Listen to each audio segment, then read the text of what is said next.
কোথায় ছিলেন আনন্দ? এটাই 8 বছর এখানেই ছিল। I couldn't tell whether stay or night from the sun. They used to blindfold us and handcuff us. In the night, they used to handcuff us at the back. They wouldn't tell us where I was. They wouldn't tell us even time for prayers. It felt like I was buried alive. They gave us the worst of that experience, and it continued for 8 years. মাঝখানে কোনো সময় বার করে নিয়ে গেছে এখানে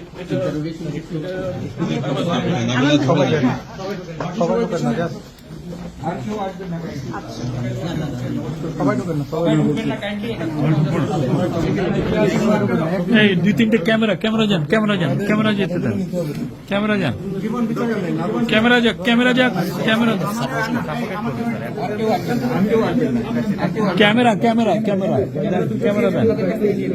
না ওনারা দেন।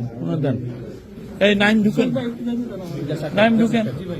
নাইম আসেন, আসেন।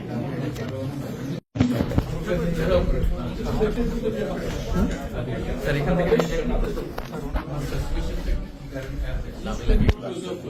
Our work comes to end, and we will particularly international media, we should make because we really have to speak to them. So whatever the point I was using, they could have an answer for it. They found me as impediment towards what they do. Another people are wanting to just community show access like this, language barrier. That's what they're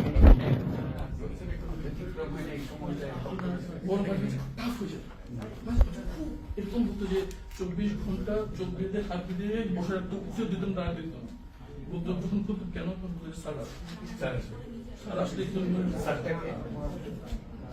বুঝতে পারি আমি চোখ বাঁধা হতে ফিরে পিছনে বসে থাকতে বসে থাকতাম, বুঝতে পিছনে কেউ আসতেছে, মোবাইলে আওয়াজ হচ্ছে, ঘান পেতাম, পারফিউমে দামি পারফিউম দেখি না তোমার পেশা পেলে কম থাকুন না কথা সাপ্লাই তখন বুঝতাম সিনিয়র কেউ পিছনকে দেখতেছে, এখন ওরা আসতে তখন আমাদেরকে একদম উঠে দাঁড়াতে দিতেন 24 ঘন্টা।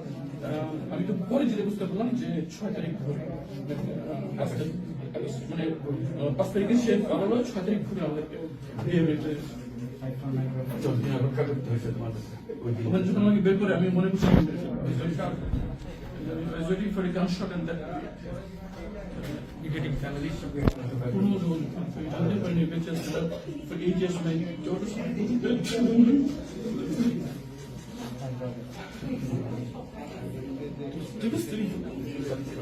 ওরাও জানতো না school they come for them traumatized